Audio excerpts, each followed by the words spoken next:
The dust motes danced in the sliver of sunlight that pierced the grimy window of my study. Outside, the world hummed with a familiar, dull indifference. Inside, it was a different kind of silence, the kind that settles after a great noise has ceased, leaving only the ringing in one's ears. My wife, Elena, had been the noise. Now there was just the quiet and the endless expanse of numbers. I ran a hand over the worn surface of my desk, the wood smooth beneath my fingertips, a stark contrast to the rough, insistent ache in my chest. It had been 2 years. 2 years since her laughter had filled these rooms, 2 years since her hand had rested on my arm, 2 years since the universe, in its infinite cruelty, had decided to reclaim her. I, Thomas, an astrophysicist whose life had been dedicated to charting the celestial dance, found myself adrift in a cosmos that suddenly felt far too small, far too empty. My work had always been my refuge, a meticulous dissection of the infinite. But lately, even the predictable orbits of distant stars felt like a mockery. They spun on, indifferent to the void he had left behind. I was sifting through old data, a habit born of desperation, a hope that some forgotten anomaly, some speck of cosmic dust, might offer a distraction, a new puzzle to absorb the gnawing emptiness. The data was from a deep space survey project I'd overseen years ago. It was supposed to be routine, mapping gravitational anomalies in a relatively uninteresting sector. But there, buried in terabytes of spectral analysis, was a flicker. It was a gravitational signature, infinitesimally small yet impassably coherent. It pulsed with a rhythm that defied known physics. Not chaotic, not random, purposeful. My fingers, usually steady when tracing the arcs of nebulae, trembled as I isolated the signal. It was like finding a single, perfectly formed snowflake in a blizzard of static. I ran the diagnostics, my mind a whirlwind of possibilities, each more improbable than the last. Equipment malfunction, a hitherto unknown stellar phenomenon, or something else.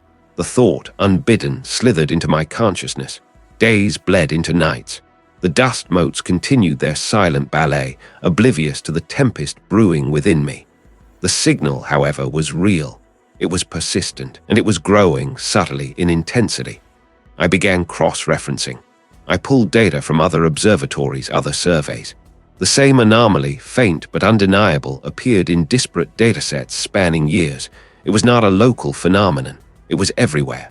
It was woven into the fabric of the cosmos. The implications were enormous. This wasn't just a gravitational quirk. It was a pattern, a language, an intelligence, but not one that spoke in radio waves or light. This was a force that manipulated the very structure of spacetime. This was different. This was an intrusion. My research, once a solitary pursuit, now felt like an excavation into something ancient and vast, something that had been waiting, observing for eons. One evening, the signal flared. The numbers on my screen coalesced into a shape, a complex geometric pattern that seemed to twist and writhe before my eyes. It was a map, not of stars, of something far more profound. It pointed to a specific location on Earth, a place I had only ever seen in abstract satellite imagery, a place dismissed by others as a mere geographical curiosity. The wheat field maze used for ritual purposes. Why there? What could a desolate patch of farmland possibly have to do with a cosmic intelligence? My heart hammered against my ribs, a frantic, irregular beat. This was no longer about numbers and equations. This was about a destination, and I, Thomas, was being drawn towards it. The air in my study grew heavy, charged with an unseen energy. The sunlight, which had seemed so ordinary just days ago, now felt like an alien glow. I looked out the window, the familiar trees and sky now seeming somehow altered, as if a veil had been lifted, revealing a terrifying, underlying structure. My hands were slick with sweat. I needed to go. The data was undeniable, but what would I find there? What ancient power lay dormant in that field, waiting for a signal to awaken? The silence of my study had become a physical weight. It pressed in on my chest, a constant reminder of the void she'd left. For weeks I'd been adrift, the stars I once charted feeling like distant, uncaring eyes. The data streams, once a source of fascination, now just blurred lines of meaningless numbers. Until Tuesday.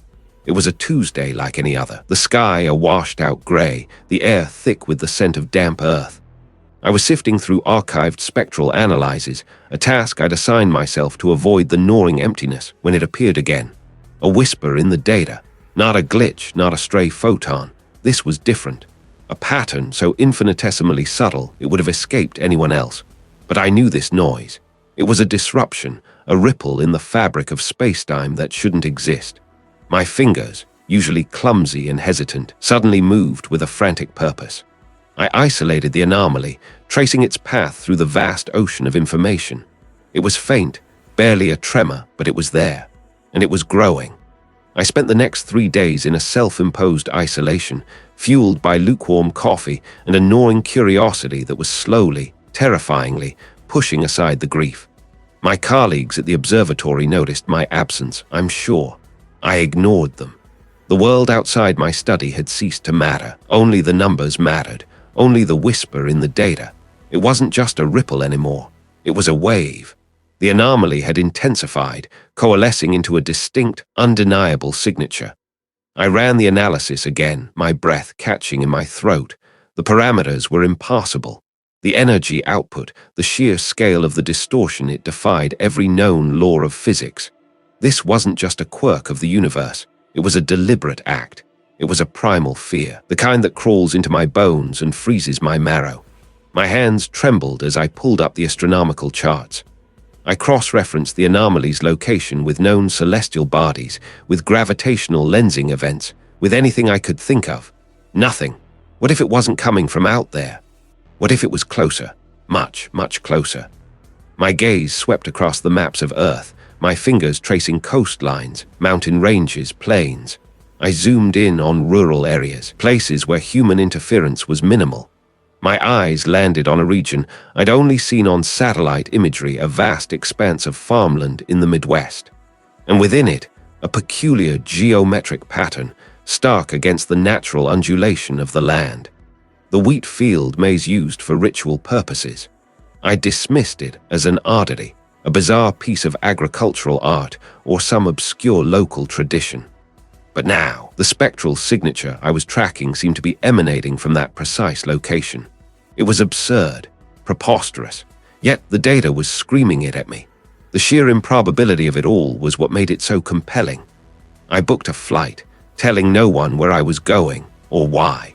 The journey was a blur of stale airplane air and anxious thoughts. I felt a growing sense of unease, a premonition that I was stepping into something far beyond my understanding. As the small propeller plane descended, the patchwork of fields spread out below me, a quilt of greens and golds. I found the maze easily enough. From the air, it was a perfect spiral, carved into the golden stalks of wheat. Now on the ground, it was a different beast. The air was thick with the cloying sweetness of ripening grain, a heavy, almost suffocating scent. The stalks, taller than me, rustled with a dry, papery sound, their tips brushing against my face like skeletal fingers. I walked deeper into the maze, my boots crunching on the dry soil. The path twisted and turned, each section identical to the last, creating a disorienting labyrinth. And then I felt it. A subtle shift in the air, a pressure against my skin, like standing too close to a powerful magnet. The spectral signature, so clear on my monitors, was now a tangible presence. It was a hum, a low vibration that seemed to resonate not in my ears, but in my bones. I stopped, my heart thudding a frantic rhythm against my ribs. The wheat stalks around me swayed, though there was no wind. A faint, phosphorescent glow began to emanate from the very ground beneath my feet, casting an eerie, unearthly light. It pulsed, slow and deliberate, mirroring the rhythm of the hum. It was here. Whatever it was here. And it was aware of me, and I stumbled upon something that was meant to remain hidden. The hum of the server rack was a low, incessant thrum against the oppressive silence of my study. It was a sound I'd once found comforting, the mechanical heartbeat of discovery. Now, it felt like a dirge. I traced the lines on the screen, the same data I'd been staring at for what felt like an eternity. The anomaly. It pulsed in the spectral analysis, a ghost in the cosmic machine, a deviation too profound to be mere noise. I leaned closer, my breath fogging the monitor. There, a pattern, not random fluctuation, but something deliberate. It was faint, like a whisper beneath the roar of the universe, but it was there. A complex interwoven structure that defied known physics. My fingers, stiff from disuse, hovered over the keyboard, then began to fly. I cross-referenced, I filtered, I reanalyzed. Hours bled into one another, marked only by the changing slant of the moonlight outside my window. The anomaly wasn't a single event, but a cascade. A series of interconnected signatures stretching across vast cosmological distances. They weren't static either. They shifted, they evolved, as if in response to something. My mind, dulled by grief and inertia, began to sharpen, a forgotten edge returning. This wasn't just peculiar data. This was a message or a trace, a residue of something immense. I isolated a particularly strong cluster of signatures, originating from a region of space I'd previously dismissed as unremarkable. Yet here it was, a beacon of impossible complexity. My heart, a traitorous organ, began to quicken its pace, a rhythm I hadn't felt in months. It wasn't the thrill of discovery, not entirely. I brought up the historical archives, searching for any prior detection of these spectral fingerprints. Nothing. It was as if this phenomenon had only just begun, or more disturbingly, as if it had been deliberately masked until now. I remembered a conversation with a colleague years ago about theoretical frameworks for non-baryonic consciousness, entities existing outside our conventional understanding of matter and energy. We'd laughed it off then, a speculative flight of fancy. The data began to coalesce, forming a rudimentary map, not of stars and galaxies, but of nodes, points of immense energy linked by invisible threads. And the source of the anomaly, the focal point of this intricate web, was growing brighter. Its signal was intensifying, becoming more insistent. It was as if it were trying to break through to make itself known. I ran a deep scan simulation, pushing the parameters to their absolute limit. The results were unsettling. The structure wasn't just complex, it was intelligent, not in a way I could define, not with logic or reason, but in a way that resonated with a primal, instinctual understanding.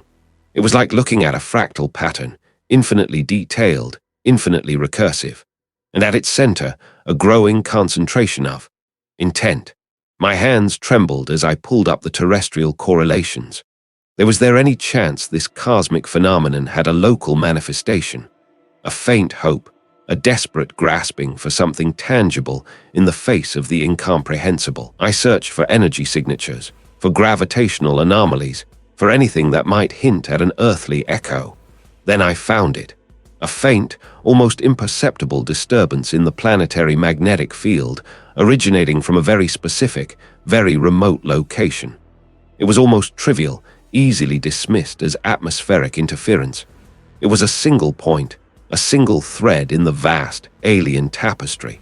A vast expanse of farmland, specifically a section known as the wheat field maze used for ritual purposes. I'd always dismissed these tales as folklore, the byproduct of isolation and imagination. But now, I zoomed in on the coordinates, the satellite imagery resolving into a swirling vortex of golden stalks. It looked innocuous enough, a sea of swaying grain under the indifferent gaze of the moon.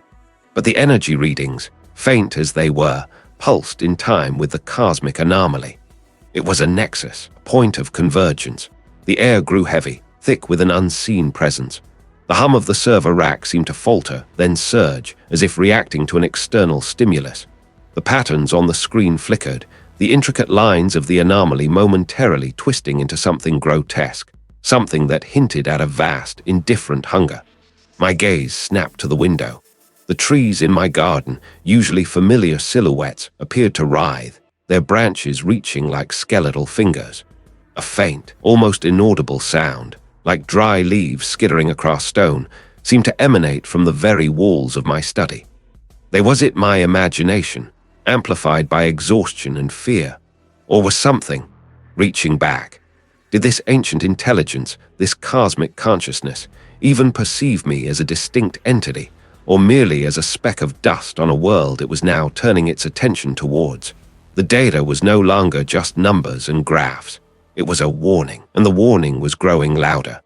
What was this entity? And why was it focusing its immense, unknowable gaze on this insignificant planet? The air in my small observatory grew stale, thick with the scent of old paper and the metallic tang of overused electronics. Outside, the night had deepened, the moon a sliver of bone against the velvet sky. I traced the glowing lines on my monitor, the energy signature from the wheat field maze used for ritual purposes, a stubborn, insistent thrum against the background hiss of the universe. It was a nexus, I'd said, a point of convergence, but for what and why there? My fingers danced across the keyboard, pulling up archived data, cross-referencing spectral analysis from decades past. The anomaly wasn't new. It was just quiet, dormant, like a predator waiting in the shadows. And now it had stirred. My gaze drifted to a framed photograph on my desk, the smiling face of my wife, Sarah. Her absence was a constant ache, a void that no amount of cosmic data could fill. I'd thrown myself into my work, into this impossible puzzle, hoping to outrun the grief. But the anomaly, this thing, I isolated a particular frequency, a whisper in the cosmic static that matched the faint pulse emanating from the wheat field maze used for ritual purposes. It was there, buried in the deep space telemetry from the Kepler mission, a ghost in the machine. A faint, rhythmic signal, not natural, not random. My breath hitched. I amplified it, filtering out the interstellar noise. A pattern emerged, a series of pulses, complex and deliberate. It was a language or something akin to it, a message. My hands trembled as I ran a comparative analysis. The same pattern, not identical but undeniably related. It appeared in data from a star system catalogued as Xylos 7, a system long since collapsed, its sun a dying ember. The telemetry dated back before I was even born. The entity wasn't just observing, it had been interacting. I pulled up the Xylos 7 records. The data was sparse, corrupted in places, as if something had actively tried to erase it. Astronomical observations had noted unusual atmospheric phenomena on Xylos Prime, the system's dominant planet. Strange lights, unexplained seismic activity. The planet simply ceased to exist in the observational records. Not a catastrophic explosion, but a gradual fade, as if it had been unraveled, thread by thread. The implications slammed into me with the force of a physical blow. This wasn't a single event. This was a pattern. The wheat field maze used for ritual purposes was just the latest manifestation. How many others? How many worlds had this entity touched? And what did it do? I felt a prickling sensation on the back of my neck, a primal instinct screaming that I was being watched. I dismissed it as fatigue, the strain of too many sleepless nights. But the feeling persisted, a subtle pressure, as if the very air around me was growing heavy, charged with an unseen presence. No stars visible through the observatory dome. My focus snapped back to the screen. I was digging too deep, too fast. The Xylos 7 data was fragmented, incomplete. I needed more. I needed to understand the nature of the interaction. I initiated a search for similar spectral anomalies, cross-referencing with historical astronomical records, anything that hinted at non-natural cosmic phenomena. The database churned, a digital beast awakening. Hours blurred into a single agonizing stretch of time. The hum of the computers was a low drone in my ears. My eyes burned, stinging from the harsh light of the monitors. Then, a hit. A cluster of faint, intermittent signals detected by a deep space probe launched in the late 1970s, aimed at a distant nebula. But its final transmissions, buried in the archives, contained something. I isolated the signal. It was weak, distorted by unimaginable distances. But the underlying structure, it was there. The same pulsing rhythm, the same intricate cadence as the signal from the wheat field maze used for ritual purposes. And the Xylos 7 data. It was a signature, a cosmic fingerprint. My heart hammered against my ribs, a frantic bird trapped in a cage. This wasn't a discovery, it was a confirmation. The entity was ancient, it was pervasive, and it left its mark. I zoomed in on the probe's last known trajectory, its target nebula. Then, with trembling fingers, I searched for any recorded observations of that nebula by other civilizations.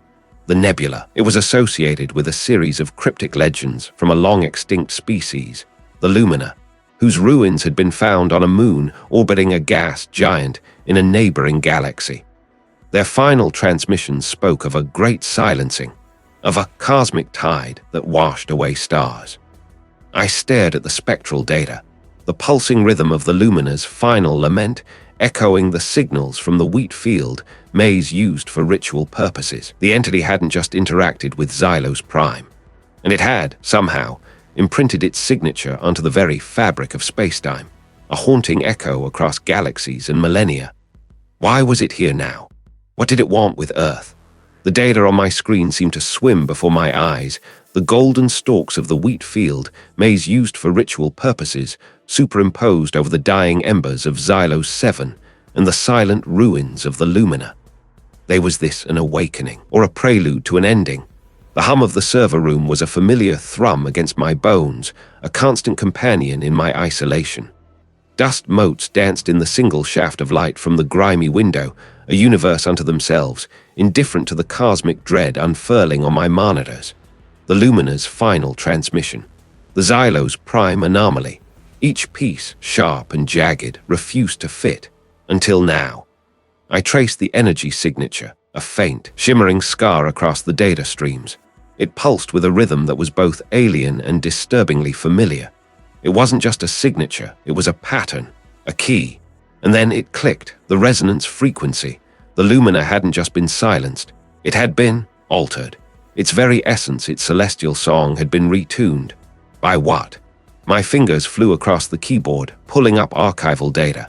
I dismissed it as a fringe archaeological curiosity, a local legend. But the scans I'd commissioned, the ones that had initially seemed like a wild goose chase, showed subtle, anomalous energy readings emanating from its center. Readings that, when I filtered them through the Lumina's final lament, began to coalesce.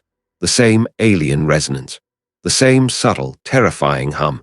This wasn't a coincidence. The entity wasn't just leaving fingerprints, it was writing them. It was a language, and I was finally starting to decipher its grammar. And that mark, that alien resonance, was present in the wheat field maze used for ritual purposes. I pushed it down. I had to. I pulled up the cosmological charts, overlaying the Lumina's spectral analysis with the energy patterns from the maze. The alignment was too perfect, too deliberate. My eyes scanned the dates. The anomalous readings from the wheat field maze used for ritual purposes. And then my breath hitched.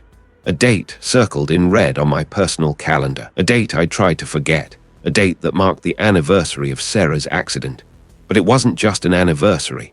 It was also a specific, rare, celestial alignment. A convergence. I zoomed in on the astronomical data. The alignment wasn't just rare, it was unique. A confluence of gravitational tides, stellar drift, and something else, something I couldn't quite identify, a subtle warping of spacetime itself. The kind of event that could facilitate something vast, something ancient. The entity wasn't observing, it was preparing. The server room seemed to shrink, the air growing heavy, thick with an unseen pressure. The hum of the machines deepened, becoming a guttural growl. The Lumina's lament, the cosmic alignment. They weren't separate events. They were pieces of a grand, terrifying design. The convergence, the alignment. I looked at the projected path of the alignment, a shimmering arc across the star charts. It passed directly over Earth. Not just over Earth, but over a specific point. A point I recognized with a sickening lurch. The geographical coordinates of the wheat field maze used for ritual purposes. It was a trap, or a gateway, or both. The entity wasn't just influencing the universe. It was actively shaping it, bending it to its will, preparing for what? A harvest, an invasion, a transformation so profound it would shatter the very definition of reality. My hands trembled as I reached for the coffee mug on my desk. I'd sought answers in the stars, and I'd found them. But the answers were not comfort. The entity had noticed me, and it was coming. It was pregnant with anticipation, with a vast, cosmic hunger. The data on my screen swam before my eyes, the alien pattern seeming to writhe, to shift, to coalesce into something sentient. What was it waiting for on that specific date, in that specific field? The we. It wasn't a word, not in any language I knew. It was a feeling, a texture of sound that scraped against the edges of my sanity. I replayed it, the distorted waveform a jagged mountain range against the stark black of the audio spectrum. Each iteration burrowed deeper, a splinter under my fingernail, impassably small yet agonizing. I needed to show someone, anyone. I found the project manager in his sterile office, the air thick with the cloying scent of stale coffee and expensive cologne. He was a man who dealt in quarterly reports and projected growth, his world neatly compartmentalized. I laid out the data, the spectral anomalies, the impassable periodicity, the luminous gibberish. I spoke of the calculations, the sheer statistical improbability of it all being random. I spoke of the pattern. He listened, his gaze drifting to the framed photos on his desk, a smiling woman, two gap-toothed children. His eyes held a polite, distant curiosity, the kind one might afford a street performer. "Thomas," he said, his voice smooth, practiced. "This is interesting, truly, but we've had anomalies before. Cosmic rays, instrument glitches, you know how it is. This is different," I insisted, my voice a little too loud, a little too sharp. My hands trembled as I gestured to the screen. "The lumina. It's not noise, it's a signal, and it's not from anywhere we understand." He leaned back, a faint smile playing on his lips. "A signal? From where, Thomas? The ether?" He chuckled, a low, rumbling sound that did nothing to soothe the tremor in my chest. "Look, I appreciate your dedication. You're one of our best. But this is a bit out there even for you. We need concrete results, not whispers from the void." Whispers from the void. The phrase hung in the air, heavy and suffocating. He saw it. I knew he did, the subtle shift in my posture, the clenching of my jaw. He saw the desperation and mistook it for eccentricity. He saw a man losing his grip, not a man grasping for the precipice of an unimaginable truth. But the funding, I started, my voice cracking. The Lumina project was designed to look for this, for the unexpected. And we've done excellent work, he conceded, standing and offering a hand. I didn't take it, but we have to remain grounded. Focus on the tangible. If you can find a more conventional explanation, bring it to me. Otherwise, I'm afraid we'll have to reallocate resources. Reallocate. The word was a dismissal, a polite eviction notice from the realm of possibility. I left his office, the scent of his cologne clinging to me like a shroud. The corridor stretched out, impassably long, the fluorescent lights buzzing with a low, insistent drone that mirrored the one in my memory. I tried another colleague, a senior researcher with a reputation for open-mindedness. I found her hunched over her terminal, the faint glow illuminating the lines of exhaustion etched around her eyes. I showed her the Lumina data, the spectral analysis. I pointed out the recurring, non-random patterns. She frowned, her brow furrowed. She zoomed in on the waveforms, tapped at her keyboard, ran her own simulations. For a moment, a flicker of something recognition crossed her face. Then it was gone, replaced by a weary sigh. "Thomas," he began, his voice gentle, laced with pity. "I've been looking at this. It's peculiar, I'll grant you, but the error margins are still too large. We can't definitively rule out background noise or even an interaction with our own equipment. It's a statistical ghost, Thomas. Fascinating, but not a ghost we can prove exists. But the Lumina transmission," I pleaded, my voice raw. "It's not just noise, it's structured, it's communicating." She shook her head, her gaze falling to the floor. "I wish I could see it, but I can't, not with this data. It's not enough to stake our reputations on, or our funding." He looked up, his eyes meeting mine, and in them I saw not disbelief, but a profound sadness. "You're pushing yourself too hard, Thomas. This loss, it's been hard on all of us. But we have to keep working. We have to keep our feet on the ground." My feet felt like lead. The ground beneath me was shifting, dissolving into a maelstrom of indifference. They saw what they wanted to see. They saw the familiar, the explainable, the mundane. They refused to acknowledge the impossible staring them in the face. I walked out of the facility, the evening air cool and damp against my skin. The sky was a bruised purple, the first stars beginning to prick through the fading light. They looked so distant, so serene. I imagined them as they were, ancient and uncaring, bearing witness to the slow unraveling of everything. I drove for hours, the city lights receding, replaced by the Inkai blackness of the countryside.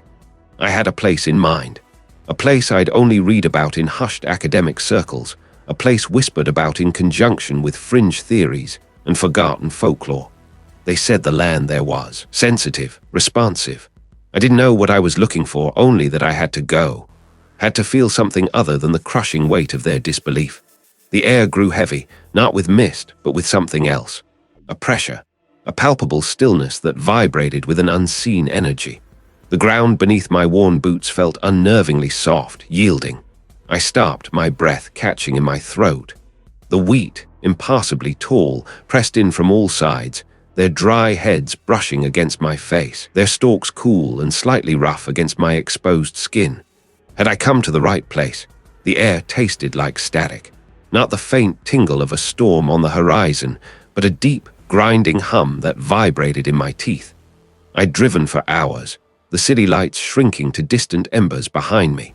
The coordinates the old man had scribbled on the napkin, so nonsensical when I first saw them, now felt like a siren's call. They led me here, to the edge of nowhere, where the sky bled into a bruised purple. I parked the car, the engine ticking in the sudden silence. The only sound was the rustle of unseen things in the tall, dry stalks. It was the wheat field maze used for ritual purposes. The phrase itself felt alien, a rough-hewn word for something ancient and unsettling. The stalks, taller than me, whispered secrets I couldn't decipher. They swayed with a rhythm that wasn't dictated by the wind. My research had led me here. It all pointed to a nexus, a place where the veil thinned. But the more I looked, the more the universe seemed to warp around the edges of my understanding.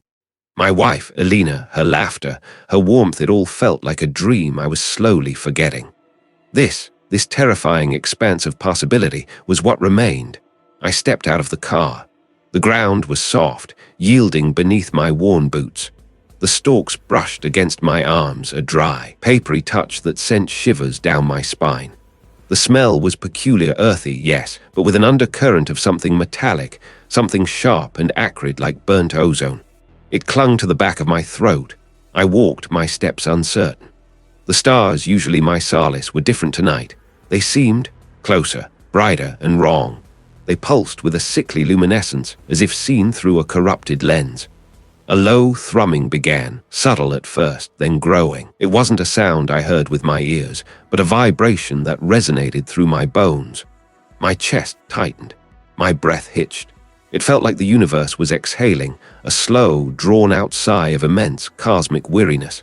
I stopped, my hands clenched into fists. The stalks around me began to sway more violently, not in unison, but in chaotic, independent bursts. They thrashed as if in agony.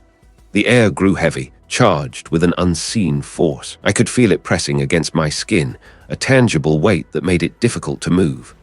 My eyes darted around, searching for the source, but there was nothing. Only the endless, rustling green. Then the light changed. The bruised purple of the sky deepened, shifting towards an impassable inky blackness. The stars flickered, not like dying embers, but like faulty bulbs. And between them, where there should have been nothing, there were shifts. A sound like the grinding of colossal stones echoed from the depths of the field. It was a sound that spoke of unimaginable distances, of ages beyond counting. It resonated not just in the air, but in the very fabric of my being. My knees felt weak. I wanted to run, to flee back to the sterile safety of my car, but my feet were rooted to the earth. The data. It had been a map to this place, and I had followed it.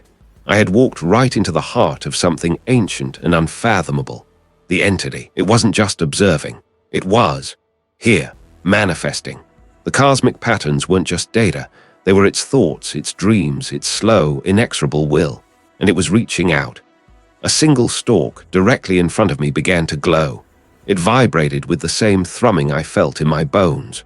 The metallic tang in the air intensified, burning my nostrils. I could feel my sanity fraying at the edges of my carefully constructed reality beginning to unravel. My mind flashed to Elena, her smile, her eyes so full of life, but it was here, and it was awake. The glowing stalk bent not towards me but towards the sky. As it did, the distortions between the stars widened. They rippled like scars across the heavens. The grinding sound intensified, and with it, a new sensation, a pulling. A gentle, insistent tug, as if the universe itself was being stretched thin. I reached into my pocket, my fingers brushing against the worn leather of my notebook. The calculations, the equations that had promised answers, that had led me to this terrifying precipice. They were meaningless now. What good were equations against a force that could unmake reality? The stalks around me began to writhe, not just swaying, but twisting, contorting into shapes that defied logic. They seemed to reach, to probe, to taste the air. My heart hammered against my ribs, a frantic, trapped bird. I could feel a pressure building, a pressure in my skull, behind my eyes. It was the pressure of immense alien consciousness. I had to do something, anything. There was a specific frequency, a discordant note I'd found buried deep within the cosmic hum. A disruption. A single, sharp dissonance that seemed to irritate the patterns. Could it be amplified? Could it be used as a weapon, a shield? The violet light from the stalk intensified, bathing the immediate area in an unearthly glow. The grinding sound reached a crescendo, and for a terrifying moment, I felt a profound sense of dislocation, as if my very atoms were being rearranged. The wheat field maze used for ritual purposes was no longer just a field. It was a focal point, a doorway, and the door was opening. What was on the other side of that impassable blackness? And could I possibly turn it away? The static taste was still on my tongue, a metallic grit that the dry air did nothing to dislodge. I'd stopped the car on the shoulder, the engine ticking like a nervous clock in the sudden silence. The napkin, clutched in my sweating palm, felt brittle. It had led me here to this. The coordinates, a series of numbers that seemed to mark my profession, had pointed not to a celestial anomaly, but to this terrestrial one. I pushed open the car door. The night air was heavy, carrying the scent of dry earth and something else, something sharp and unsettling, like crushed wild herbs mixed with ozone. The moon, a sliver of bone, offered little illumination, casting long, distorted shadows that danced at the periphery of my vision. Ahead of me, barely visible against the bruised twilight sky, stood the entrance to the wheat field maze used for ritual purposes. It wasn't a simple garden feature. The stalks were unnaturally tall, their tips brushing against each other like skeletal fingers, forming a dense, impenetrable wall. A narrow opening, a jagged tear in the green beckoned. My breath hitched. The hum was louder here, a low thrumming that seemed to originate from the very soil beneath my feet. It resonated in my bones, a sympathetic vibration that made my teeth ache. This was the place. The old man, his eyes like chips of obsidian, had spoken of it in hushed, urgent tones. He'd called it a nexus, a place where the veil thinned. I dismissed him, of course. Another crackpot, another echo of my own grief-addled mind. But the data had been undeniable. I stepped towards the entrance. Each step deeper into the maze felt like a descent. The air grew cooler, carrying a damp, earthy smell like a freshly dug grave. I remembered the calculations, the impassable geometries, the echoes of something vast and ancient that pulsed beneath the fabric of space-time. I tried to quantify it, to fit it into the elegant equations of physics, but it resisted. It was a presence, a consciousness that operated on scales I couldn't comprehend, a mind that thought in epochs and galaxies. And it had noticed me. It had noticed us. A sudden gust of wind swept through the maze, bending the towering stalks low. They swayed and moaned, their dry heads rustling with an almost frantic energy. The sound was no longer just rustling. It was a murmur, a sibilant hiss that seemed to coil around me. I stopped, my heart racing. The hum intensified, a deep guttural vibration that felt as if the earth itself was groaning. I strained my ears, trying to decipher the sounds. Were they whined or something else? He'd said the entity communicated not through words, but through impressions, feelings. My hands trembled. The path behind me seemed to have closed, the wheat stalks having grown taller, thicker, sealing off my retreat. This was not a physical maze. This was something else, something designed to disorient, to trap. I took another hesitant step forward. The ground beneath my boots felt soft, yielding. I knelt, my fingers brushing against the soil. It was damp, almost muddy, a stark contrast to the dry stalks above. And then I saw it, a symbol etched into the earth. It was intricate, geometric, and utterly alien. It was the same symbol I'd seen in the fragmented data, the signature of the cosmic presence. A memory, sharp and unwelcome, flashed through my mind. My wife, her laughter bright and clear, a sound I hadn't truly heard in years. A wave of grief so potent it threatened to buckle my knees washed over me. Had this entity, had it taken her? There was this its way of drawing me in. The hum grew unbearable, a physical pressure against my eardrums. It was not a sound I could hear, but one I felt, a profound, soul-shattering resonance. The air grew thick, heavy, as if I were drowning in an unseen ocean. I scrambled back, my breath coming in ragged gasps. The symbol on the ground glowed brighter, casting an eerie luminescence on the surrounding stalks. The familiar world I knew was peeling away, revealing something ancient and terrifying beneath. The static taste in my mouth was now a burning inferno. The old man had said this was the threshold, the point of no return. He'd said that once I crossed it, I was changed, that the universe, as I understood it, would cease to exist. I looked up, my eyes scanning the impassably tall stalks that pressed in on all sides. The moon was gone, a presence, vast, ancient, and utterly indifferent. It was here, and I was trapped within its embrace. What had I unleashed? The headlights cut weak, yellow swart as through an oppressive blackness.